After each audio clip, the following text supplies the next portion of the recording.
Y la otra vía es decir, yo no tengo que comprar los títulos, sino que a través de derivados pues puedo lograr una exposición que vaya siguiendo la evolución de ese índice. El problema con los derivados, y era lo que pasaba con el tema de volatilidad, es que tienes riesgo de que la brecha entre la rentabilidad del índice y la del fondo pues se amplíe, sea ligeramente diferente, ¿vale? Y si lo haces a través de swap, que al final no deja de ser que un banco te prometa que te va a dar esa rentabilidad, pues asumes el riesgo de contrapartida, es decir, si quiebra Lehman Brothers, como ha pasado, pues te quedas sin conseguir esa rentabilidad que te habían prometido. Los sintéticos estos han crecido de manera enorme. Fijaros esta barrita, la parte roja de arriba es como han ido creciendo los sintéticos, es decir, los que no replican las carteras físicas. Y la explicación al final de lo de la brecha está en esto que aparece aquí abajo, con este gráfico grande de barras que hay, y no es otra cosa sino simplemente indicar que cuando inviertes a través de futuros, los futuros tienen que irse renovando de manera constante. Y en función del precio al que se renueve el futuro, tú puedes ganar o perder, ¿vale? Con lo cual el índice puede evolucionar de una manera y el fondo puede evolucionar de una manera ligeramente o no tan ligeramente diferente, ¿vale? Estar al lado de los clones tiene sus ventajas. Aquí os tenía otro pequeño vídeo, no lo vamos a poner, pero cualquiera que quiera pinchar en él a través de la web después lo puede hacer perfectamente, ¿vale? Ha habido un crecimiento imparable. Ahora ya, Aitor, medio minuto, un crecimiento imparable en el mundo de los ETFs. Este gráfico muestra cómo ha ido creciendo el mundo de los fondos cotizados en los últimos años. Fijaros que en el año 2000 había pues, un patrimonio bastante pequeño todavía, y cómo ha ido creciendo. En la actualidad pues hay más de $1 billón de patrimonio invertido en fondos cotizados en el mundo. Los primeros fondos de estas características, el primero, bueno, hubo unos intentos en Canadá, lo que pasa es que de los pobres canadienses casi nadie se acuerda. Un poco el hito que se marca siempre como inicio de la historia de los fondos cotizados es el año 93, cuando nació un fondo que se conoce como Spider, araña en inglés, y es porque simplemente replica el Standard & Poor's, y entonces por las siglas SPDR pues se le llamaba coloquialmente el Spider, que a día de hoy sigue siendo el mayor del mundo, ¿vale? Fijaros aquí está este primero, el Spider S&P 500, con un patrimonio nada desdeñable de 75.000 millones de dólares a cierre de abril.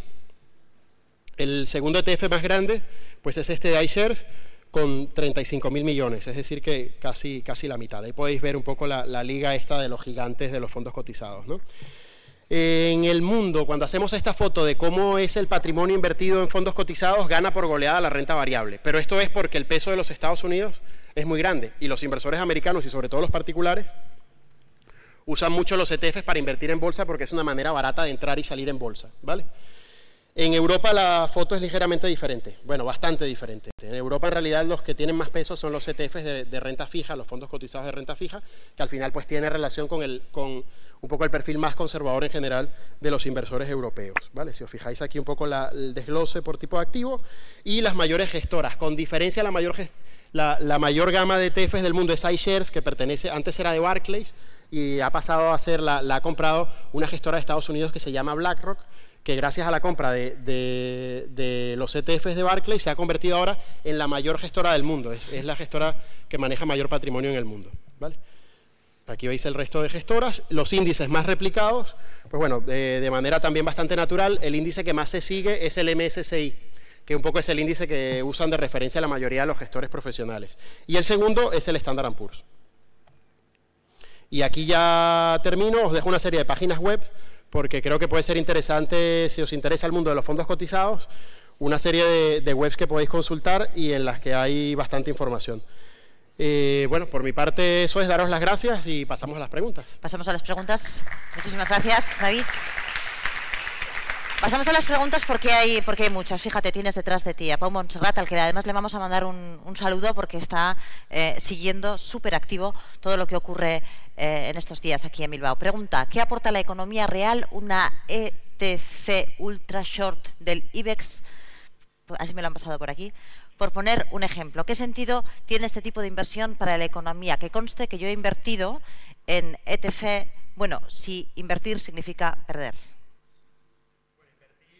Invertir a veces sí significa perder, sobre todo si tenemos un horizonte temporal de corto plazo. Un poco, yo lo que os diría un poco, imaginaros el mundo de los productos de inversión como una caja de herramientas, ¿vale?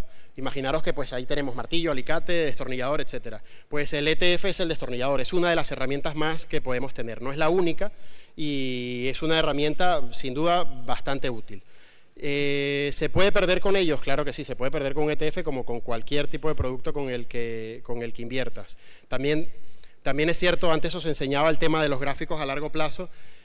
Es cierto que si tienes un horizonte de inversión temporal bastante largo y si eres paciente y logras un poco dormir bien a pesar de las caídas del IBEX como las de hoy, pues es posible que a largo plazo no te acabes equivocando tanto. Claro, todo siempre, vamos, si has comprado en el momento álgido del IBEX en el año 2007 y esperas recuperar la inversión en el corto plazo, pues posiblemente sea difícil, pero la pregunta es si el nivel ese era acertado, el nivel de entrada era acertado o no era acertado, ¿no?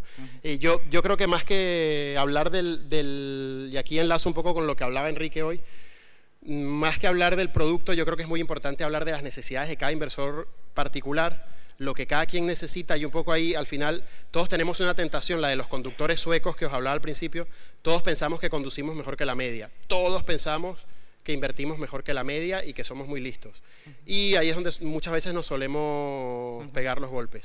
Por eso merece la pena ir a profesionales y pedir un poco un asesoramiento de largo recorrido. Sí. Perdona, David, porque es que dice Franco Mendoza, muchas gracias Franco, que la primera parte de la pregunta no ha sido respondida. ¿Y cuál era? Perdona, ¿Qué aporta la economía real? Ah, perdona. Cierto. Eso es. ¿Qué aporta la economía real? Franco, pues posiblemente a la economía real como tal se pueda pensar que nada. Yo de todas formas soy bastante defensor, y aunque esté mal decirlo en estos días, soy bastante defensor de la innovación en los mercados financieros bien entendida. Yo creo que la innovación, como lo vemos hoy en el mundo de Internet, me parece una maravilla que pueda haber gente desde Colombia hablando con un venezolano que está en Bilbao explicando productos que se cotizan en Estados Unidos. Esto me parece, de verdad, me parece una cosa fantástica, ¿sí? Y esto es gracias a la innovación. Y en el mundo financiero la innovación también trae cosas muy positivas. Es verdad que en los últimos años, y es muy fácil decir que buena parte de las innovaciones financieras, específicamente en el mundo de derivados, pues también nos han metido en parte en el problema en el que estamos hoy. Y eso es una reflexión que nos toca a todos y le toca también, por supuesto, a las autoridades financieras, y en eso están, ¿no? Pero yo diría que el ETF inverso puede tener una utilidad bastante alta para inversores, y no me refiero solo a particulares, incluso para empresas de la economía real que quieren cubrir riesgos que tiene la empresa, y ese ETF, por ejemplo, puede ser una vía para cubrir riesgos de empresas, con lo cual al final, si se hace bien, con sentido y con lógica, igual lo que no tendría sentido para una empresa es que en su tesorería estar invirtiendo en un ETF inverso apalancado 18 veces sobre algo, pero a lo mejor utilizarlo como cobertura en momentos concretos en vez de un futuro, pues sí que puede tener mucho sentido para una empresa de la economía real y para que sus cuentas al final acaben siendo más sanas, ¿no? Una pregunta más, y creo que todas están girando un poco en ese mismo entorno. Vía Twitter, Loboline dice: cada vez que mezclamos inversión más sofisticación, me pongo a temblar. ¿Con cuántos ETFs ha ganado Warren Buffett? Bueno, pues resulta que los mejores gestores utilizan mucho los ETFs. Os invito, hay algunas webs americanas que la verdad que están muy bien, en las que se pueden ver las posiciones de los grandes gestores estrellas sobre todo el mercado americano, porque es donde hay más información, y se ve que los ETFs cada vez de manera creciente forman una parte importante de las carteras. Con los ETFs normalmente se hace dos cosas. Yo lo que os decía antes del tema de la caja de herramientas, con los ETFs se pueden hacer dos cosas. Uno, o tomarlo como parte central de tu inversión y decir, pues si yo quiero tener exposición a bolsa americana para los próximos 15 años, pues en vez de liarme a escoger con qué gestor lo voy a hacer, pues una parte grande de esa exposición la resuelvo con un ETF que me replique el Standard & Poor's 500, por decir algo, ¿vale? Y luego, las apuestas tácticas las hago con gestores activos. Y hay otros inversores grandes que lo hacen exactamente al revés y dicen, no, yo concentro mi cartera, el núcleo, con gestores activos que conozco muy bien, tengo confianza, sé que son gente muy seria, que no me van a meter en riesgos innecesarios, y luego utilizo el ETF para apuestas tácticas, como por ejemplo decir, pues me parece que la bolsa china a lo mejor este mes lo va a hacer bien, que al final no deja de ser una parte pequeña de la cartera para un riesgo mayor, ¿no? Yo creo que desde ese punto de vista, insistiría en intentar verlo como una innovación positiva y como una herramienta. Al final un poco la responsabilidad es más nuestra que no del producto, ¿no?